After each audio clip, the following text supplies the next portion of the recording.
ನಮಸ್ಕಾರ ಸ್ನೇಹಿತರೆ, ವಿಶ್ವವಾಣಿ ಟಿವಿ ಸ್ಪೆಷಲ್ನ ಈ ಒಂದು ವಿಶೇಷ ಸೆಗ್ಮೆಂಟಿಗೆ ಸ್ವಾಗತ. ನಾನು ಸುಜಯ್ ರಾಜ್. ಅಜಯ್ ರಾವ್ ಅವರು ಯುದ್ಧಕಾಂಡ ಚಾಪ್ಟರ್ 2 ಸಿನಿಮಾದ ನಂತರ ಒಂದು ಹೊಸ ಪ್ರಯತ್ನದೊಟ್ಟಿಗೆ ನಮ್ಮನ್ನೆಲ್ಲ ರಂಜಿಸಲಿಕ್ಕೆ ಸಜ್ಜಾಗಿದ್ದಾರೆ. ಸಿನಿಮಾದ ಹೆಸರು ರಾಧೇಯ ಅಂತ. ಈಗಾಗಲೇ ಟ್ರೈಲರ್ ಮತ್ತು ಟೀಸರ್ನ ನೀವೆಲ್ಲರೂ ನೋಡಿರ್ತೀರಾ ಅಂತ ನಾನು ಅನ್ಕೊಳ್ತೀನಿ. ಅವರ ಜೊತೆಗೆ the cute Sonal and versatile Dhanya Balakrishna ಅವರು ಕೂಡ ಇದ್ದಾರೆ. ಮಾತಾಡಿಸ್ತಾ ಹೋಗೋಣ ಬನ್ನಿ. ವೆಲ್ಕಮ್ ಟು ದ ಶೋ ಮೂರು ಜನಕ್ಕೂ. ಸೊ ಸಿನಿಮಾ ರಿಲೀಸ್ ಆಗಲಿಕ್ಕೆ ಕೆಲವೇ ದಿನಗಳಷ್ಟೇ ಬಾಕಿ. ಸೊ ಆಲ್ರೆಡಿ ಒಳ್ಳೆ ಹ್ಯೂಮಂಗಸ್ ರೆಸ್ಪಾನ್ಸ್ ಬಂದಿದೆ ಅಂತಲೇ ಹೇಳ್ಬೋದು ಸಿನಿಮಾದ ಟೀಸರ್ ಮತ್ತು ಟ್ರೈಲರ್ ಮತ್ತು ಹಾಡುಗಳಿಗೆ. ಹೇಗೆ ಅನಿಸುತ್ತೆ? ಲೈಕ್ ಏನು ಜನ ಎಕ್ಸ್ಪೆಕ್ಟೇಷನ್ ಇಟ್ಕೊಂಡು ಈ ಸಿನಿಮಾ ನೋಡೋದಕ್ಕೆ ಬರಬೇಕು? ಎಕ್ಸ್ಪೆಕ್ಟೇಷನ್ಸ್ ಒಂದು ಒಳ್ಳೆ ಫಿಲ್ಮ್ ಆ್ಯಂಡ್ ಒಳ್ಳೆ ಪರ್ಫಾರ್ಮೆನ್ಸಸ್, ಒಂದು ಡಿಫ್ರೆಂಟ್ ಟ್ರೈ, ಒಂದು ಕಥೆ ಬೇರೆ ಥರ ಹೇಳುವಂಥ ಶೈಲಿ, ಕನ್ನಡದಲ್ಲಿ ಬೇರೆ ಬೇರೆ ಥರದ್ದು ಒಂದು ಪ್ರಯತ್ನ ಯಾಕೆ ಮಾಡ್ತಾ ಇಲ್ಲ ಅನ್ನೋದೊಂದು ಪ್ರಶ್ನೆಗಳಿರ್ತಾವಲ್ಲ. ಸೊ ಅವೆಲ್ಲ ಪ್ರಶ್ನೆಗಳಿಗೆ ಒಂದು ಉತ್ತರ. ಈ ಥರದ ಸ್ಕ್ರಿಪ್ಟ್ಸ್ ಮಾಡೋಕ್ಕೆ ನಮಗೂ ಸಾಧ್ಯತೆ ಇದೆ, ನಾವು ಮಾಡಬಲ್ಲರು. ಆಮೇಲೆ ಈ ಥರದ ಕಲಾವಿದರು ನಮ್ಮಲ್ಲಿದ್ದಾರೆ, ಈ ಥರದ ಪರ್ಫಾರ್ಮೆನ್ಸಸ್ ಎಕ್ಸ್ಪೆಕ್ಟ್ ಮಾಡ್ಬೋದು. ಸೊ ಈ ಥರದ್ದೆಲ್ಲ ಪ್ರಶ್ನೆಗಳು ಏನಿರುತ್ತಲ್ಲ, ಕೊರತೆಯಾದ ಪ್ರಶ್ನೆಗಳು, ಅವೆಲ್ಲ ಫುಲ್ಫಿಲ್ ಮಾಡೋಂಥ ಸಿನಿಮಾ ಅಂತ ಅನಿಸುತ್ತೆ. So ultimately audience will feel proud ಈ ಥರದ್ದೊಂದು ಪ್ರಯತ್ನಕ್ಕೆ. ಧನ್ಯ ಅವರೇ, ರಿಷಿ ಅವ್ರ ಜೊತೆಗೆ ಜಾಸ್ತಿ ನಾವು ಸಿನಿಮಾಗಳನ್ನ ಮಾಡಿರೋದು ನೋಡಿದೀವಿ. ಯಾಕೆ ಅಂದ್ರೆ ಮಿಂಚಿ ಮರೆ ಆಗ್ತಾ ಇರ್ತೀರಾ ಕನ್ನಡ ಚಿತ್ರರಂಗದಿಂದ. ಮತ್ತೊಂದ್ಸಲ ಈಗ ಬಂದಿದ್ದೀರಾ, ಏನ್ ಕಾರಣ? ನಾನು ಆನ್ಸರ್ ಹೇಳ, ಅಜಯ್ ಅವರು ನನಗೋಸ್ಕರ ಆನ್ಸರ್ ಮಾಡ್ತಾರೆ.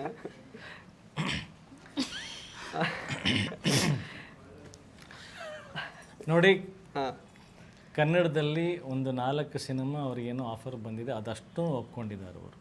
ಆಮೇಲೆ ಕಮ್ ಬ್ಯಾಕ್ ಆ ಥರದ್ದಿಲ್ಲ. ಕನ್ನಡದಲ್ಲಿ ಯಾಕೆ ಚೂಸಿ ಆಗಿದ್ದೀರಾ, ಕನ್ನಡದಲ್ಲಿ ಮಾಡಬಾರ್ದು, ಆ ಥರದ್ದೆಲ್ಲ ಏನೂ ಇಲ್ಲ. ಭಾಳಷ್ಟು ಜನ ಇವರು ಕನ್ನಡದವರಲ್ಲ ಅಂತ ಅನ್ಕೊಂಡ್ಬಿಟ್ಟಿದ್ದಾರೆ.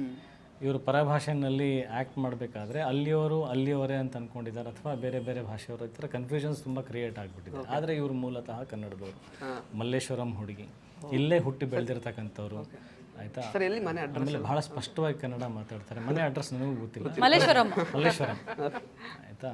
ಇವ್ರಿಗೆ ಕನ್ನಡದಲ್ಲಿ ಮಾಡ್ಬೇಕನ್ನೋದು ಬಹಳ ಆಸೆ ಇದೆ. ಇವರು ತಮಿಳಲ್ಲಿ, ತೆಲುಗುನಲ್ಲಿ, ಹಿಂದಿನಲ್ಲಿ ದೊಡ್ಡ ದೊಡ್ಡ ಸಿನಿಮಾಗಳಲ್ಲಿ ದೊಡ್ಡ ದೊಡ್ಡ ಕಲಾವಿದರ ಜೊತೆಗೆಲ್ಲ ಆ್ಯಕ್ಟ್ ಮಾಡಿದಾಗೆಲ್ಲ ಇವ್ರ ತಂದೆ ಒಂದೇ ಒಂದು ಮಾತು ಕೇಳ್ತಾರೆ, ಕನ್ನಡದಲ್ಲಿ ಯಾವಾಗ ಆ್ಯಕ್ಟ್ ಮಾಡ್ತೀಯಾ ಅಂತ.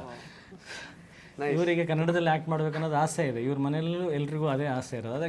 ಆದರೆ ಕನ್ನಡದವರು ಇದೇ ಥರ ನಿಮ್ಮ ಥರ ಹಿಂಗೆ ಅಂದ್ಕೊಂಡು ನಮ್ಮ ಕನ್ನಡದ ಹುಡುಗಿ ಅಲ್ವೇನೋ ಅಂದ್ಕೊಂಡು ಮೋಸ್ಟ್ಲಿ ಅಲ್ಲಿಂದ ಕರೆಸ್ಬೇಕಾಗತ್ತೆ. ಈ ಥರದ್ದೆಲ್ಲ ಏನೇನೋ ಭಾವನೆಗಳಿಂದ ಅವ್ರನ್ನ ಕರೆಸಿಲ್ಲ. ಬಟ್ ನೋಡಿದಾಗ ಎಷ್ಟು ಒಳ್ಳೆ ನಟಿ ಅಂತ ಅಂದ್ಕೊಳ್ತಾರೆ, ಬಟ್ ಕರೆದಿಲ್ಲ. ವಿಷಯ ಏನಪ್ಪ ಅಂತಂದರೆ, ಇವರು ಕನ್ನಡದವರು, ಕನ್ನಡ ಸಿನಿಮಾ ಮಾಡಬೇಕನ್ನೋ ಆಸೆ ಇದೆ. ದಯವಿಟ್ಟು ಎಲ್ಲ ನಿರ್ಮಾಪಕರು, ನಿರ್ದೇಶಕರಿಗೆ, ಎಲ್ಲ ಹೀರೋಗಳಿಗೆ ನಾವು ಕೇಳ್ಕೊಳ್ಳೋದು ಏನಪ್ಪ ಅಂತಂದರೆ, ನೀವು ಮುಂದೆ ಬರೆಯುವಂಥ ಸಿನಿಮಾಗಳಲ್ಲಿ ಮಾಡಬೇಕಾದಂಥ ಸಿನಿಮಾದಲ್ಲಿ ಧನ್ಯ ಅವರು ಯಾವಾಗಲೂ ಮಾಡೋಕ್ಕೆ ಸಿದ್ಧವಾಗಿರ್ತಾರೆ. ನೀವು ಅವರಿಗೆ ಅಪ್ರೋಚ್ ಮಾಡಬೇಕಷ್ಟೇ. ಇಲ್ಲಿಗೆ ನನ್ನ ಅಜಯ್ ರಾವ್ ಸರ್ ಅದಕ್ಕೆ ಅಶ್ಯೂರೆನ್ಸ್ ಕೊಡ್ತಾರೆ. ಜೊತೆ ಆಕ್ಟ್ ಮಾಡಿದ್ದೀವಿ. ಬಹಳ ಸವಿಸ್ತಾರವಾದ ವಿವರಣೆ. ಥ್ಯಾಂಕ್ ಯು ಸರ್, ನಮ್ಮ ಕೆಲಸ ಈಸಿ ಮಾಡ್ತೀವಿ ಅಲ್ಲ, ಅವ್ರ ಕೆಲಸ. ಸೋನಲ್ ಅವರು ಆಫ್ಟರ್ ಲೈಕ್ ಮಾದೇವ ವಾಪಸ್ ಲೈಕ್ ಇನ್ನೊಂದು ಹಿಟ್ ಸಿನಿಮಾ ಆಗಬಹುದು ಅಂತ ಅನ್ನಿಸ್ತಾ ಇದೆ ಈಗಾಗಲೇ. ಸೊ ಡಿಫ್ರೆಂಟ್ ಕ್ಯಾರೆಕ್ಟರ್, ಅಗೇನ್ ಆ ಬಬ್ಲಿ ರೋಲ್ಸ್ಗಳಲ್ಲೇ ಜಾಸ್ತಿ ನೋಡಿದ್ದೀವಿ ನಿಮ್ಮನ್ನು. ಇದರಲ್ಲಿ ಏನು ಡಿಫ್ರೆಂಟಾಗಿ ಮಾಡಿರ್ತೀರಾ ಅಂತ? ಡಿಫ್ರೆಂಟಾಗಿ ಅಫ್ಕೋರ್ಸ್ ನನ್ನ ಪಾತ್ರ ಒಂದು it's very different. Ajay sir ಜೊತೆ ಫಸ್ಟ್ ಟೈಮ್ ಕಾಂಬಿನೇಷನ್, ಅದು ಸ್ವಲ್ಪ ಡಿಫ್ರೆಂಟಾಗಿ ಕಾಣಿಸುತ್ತೆ ಸ್ಕ್ರೀನಲ್ಲಿ. I mean throughout it's all fresh on screen. ನಮ್ಮ ಪಾತ್ರ ಆಗಿರಲಿ, ಅದು ಸಿನಿಮಾ ಕಥೆನೇ ಹಂಗಿದೆ. And even our love story ಏನಿದೆ, that is also very different. So throughout I think cinema ನೋಡ್ತಿರುವಾಗ ಎವ್ರಿಥಿಂಗ್ ಲುಕ್ಸ್ ಫ್ರೆಶ್. ಪೇರಿಂಗ್ ಆಗಿರಲಿ, ಆರ್ಟಿಸ್ಟ್ ಆಗಿರಲಿ, ಅವರು ಆ ಮೇಕಿಂಗ್ ಆಗಿರಲಿ, ಡೈರೆಕ್ಷನ್ ಆಗಿರಲಿ, ದ ಸ್ಟೋರಿ ಆಗಿರಲಿ, everything will look fresh on the screen. Ajay sir actually ಅಂದರೆ ಒಂದೇ ಥರದ ರೋಲ್ಸಲ್ಲಿ ಜಾಸ್ತಿ ನಾವು ನೋಡಿದ್ದೀವಿ. But still I don't say like ನೀವು ವರ್ಸಟಾಲಿಟಿ ನಿಮ್ಮಲ್ಲಿ ಪ್ರೂವ್ ಮಾಡಲಿಲ್ಲ ಅಂತ ನಾನು ಹೇಳಿಲ್ಲ ಇಲ್ಲಿ ತನಕ. ಬಿಕಾಸ್ ಯುದ್ಧಕಾಂಡದಲ್ಲೂ ಬೇರೆ ಥರದ್ದೇ ಪಾತ್ರ ಅದು. ಇಟ್ ವಾಸ್ ನಾಟ್ ಲೈಕ್ ಒಂದು ರೊಮ್ಯಾಂಟಿಕ್ ಏನೋ ಆ ಥರದ್ದು ಬಾಯ್ ಅಲ್ಲ ಅದರಲ್ಲಿ. ಈ ಒಂದು ಪಾತ್ರ ನಿಮಗೆ ಮಾಡಬೇಕು ಅಂತ ಎಷ್ಟು ದಿನದಿಂದ ಆಸೆ ಇತ್ತು? ಅಂದರೆ ಈ ಥರದ ಸ್ಕ್ರಿಪ್ಟ್ ಅಂದರೆ ಒಂಥರ ಬ್ಯಾಡ್ ಗೈ ಟೈಪ್ಸ್ ರೋಲ್ ಎಷ್ಟು ವೆಯ್ಟ್ ಮಾಡ್ತಾ ಇದ್ರಿ? ನನಗೆ ಈಗ ಮಾತಾಡ್ತಾ ಅಂದರೆ ಇಷ್ಟು ಇಂಟರ್ವ್ಯೂಗಳಲ್ಲಿ ರಿಕಾಲ್ ಆಗಿರೋ ವಿಚಾರ, ನಾನು ಒಂದು ಸ್ಕ್ರೀನ್ ಟೆಸ್ಟ್ ನನ್ನದೇ ಆದಂಥ ಒಂದು ವಿಡಿಯೋ ರೆಕಾರ್ಡ್ ಮಾಡಿದ್ದೆ ಎಕ್ಸ್ಕ್ಯೂಸ್ ಮಿ ಸಿನಿಮಾ ಮಾಡೋಕ್ಕೂ ಮುಂಚೆ.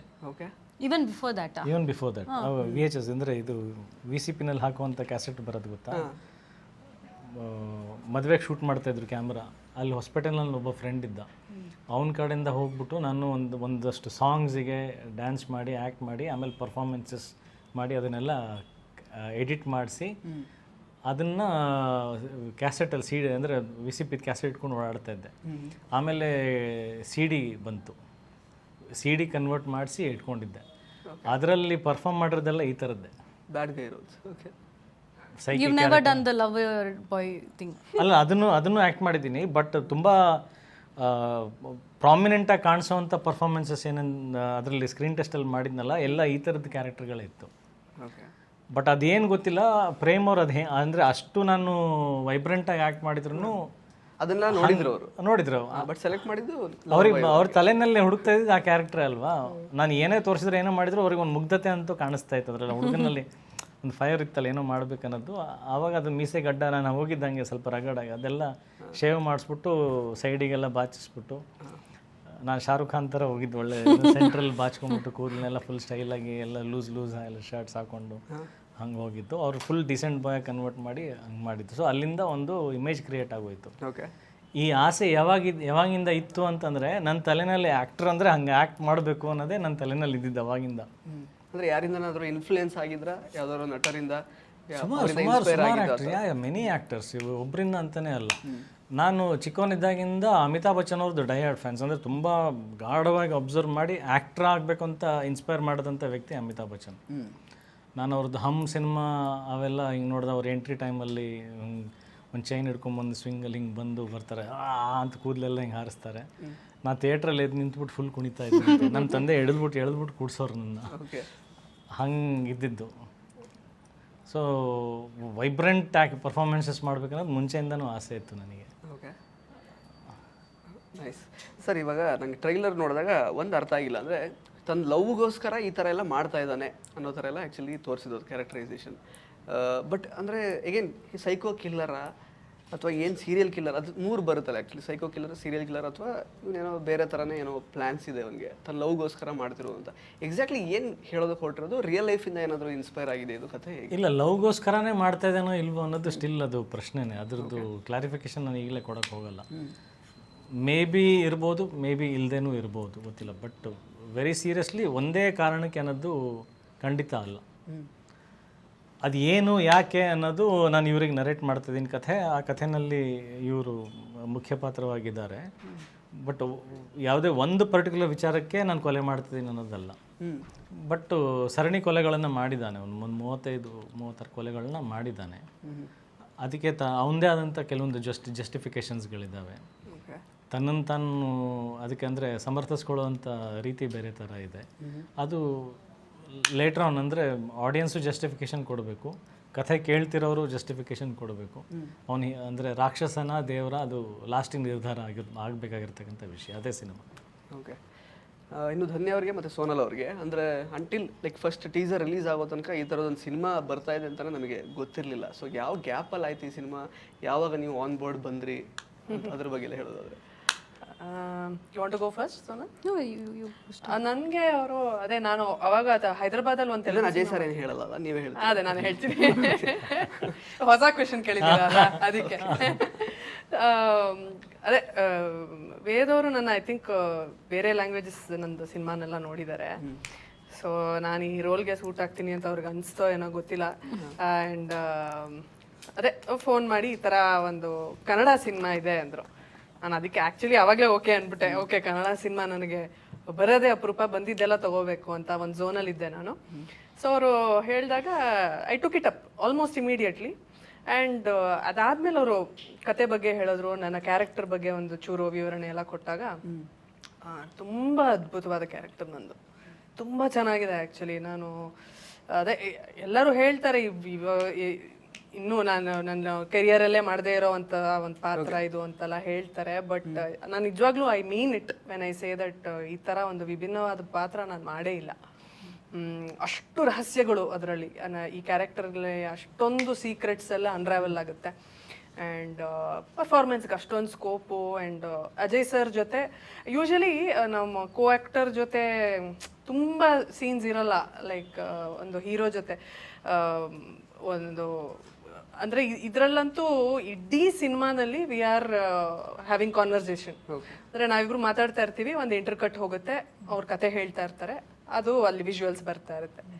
ಸೊ ಈ 5 ದಿನ ನಾನು ಅವ್ರ ಜೊತೆ ಬರೀ ರೂಮಲ್ಲಿ ಕ್ಯಾಮ್ರಾಮ್ಯಾನು, ಡೈರೆಕ್ಟರು, ಸರ್ರು, ನಾನು we were just doing lines conversations. ಅಷ್ಟೊಂದು ಕಾನ್ವರ್ಸೇಷನ್ಸ್ ಇತ್ತು, ಅಷ್ಟೊಂದು ಡೈಲಾಗ್ಸ್ ಇತ್ತು.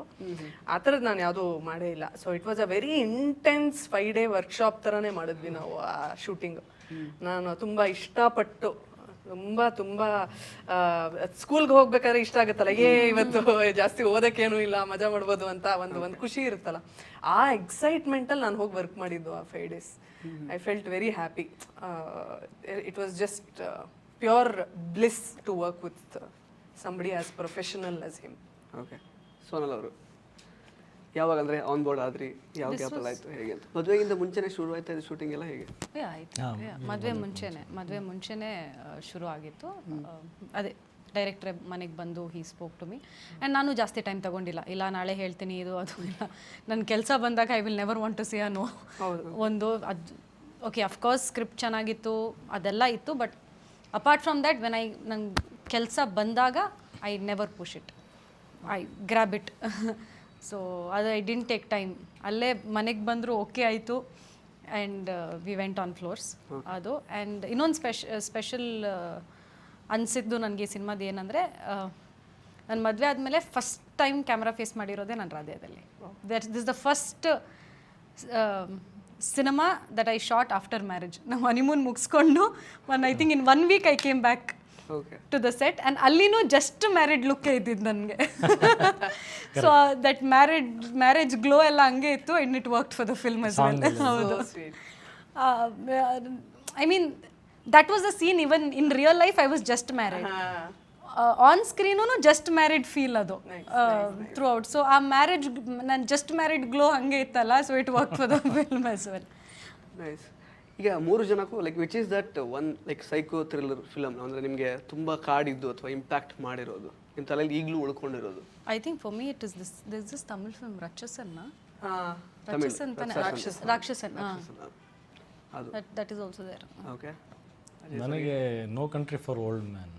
ಓಕೆ, ನನಗೆ ಇವರು ಆಲ್ಫ್ರೆಡ್ ಹಿಚ್ಕಾಕ್ ಅವ್ರದ್ದು ಎಲ್ಲ ಫಿಲ್ಮ್ಸು ಒಂಥರ ತುಂಬ ಇಷ್ಟ. ಓಕೆ, ನಮ್ಮ ಕನ್ನಡ ಅಥವಾ ಸೌತ್ ಇಂಡಿಯನ್ ಲ್ಯಾಂಗ್ವೇಜಸಲ್ಲಿ ಯಾವುದಾದ್ರು? ತುಂಬ ಇದೆ, ಟಕ್ಕಂತ ಒಂದು ಹೇಳಬೇಕು ಅಂದ್ರೆ ಯಾವುದು ಯಾವ ಥರದ್ದು? ನಮ್ಮ ಐ ಆಮ್ ನಾಟ್ ಕನ್ನಡದ್ದು, ಕನ್ನಡದಲ್ಲ, ಕನ್ನಡ, ತಮಿಳು, ತೆಲುಗು. ರಾಧೆಯ ವಾ ಯಾವತ್ತು ರಿಲೀಸ್ ಆಗ್ತಾ ಇದೆ? ಫ್ಯೂಚರ್ ಎಕ್ಸಾಂಪಲ್ ಇವಾಗಲೇ 21st of November. Living in the future. He's living in the future. Okay, nice. Interesting ಮತ್ತು ಇನ್ಫಾರ್ಮೇಟಿವ್ ವಿಡಿಯೋಗಳನ್ನ ಮಿಸ್ ಮಾಡ್ಕೋಬೇಡಿ. ಈಗಲೇ ಸಬ್ಸ್ಕ್ರೈಬ್ ಮಾಡಿ.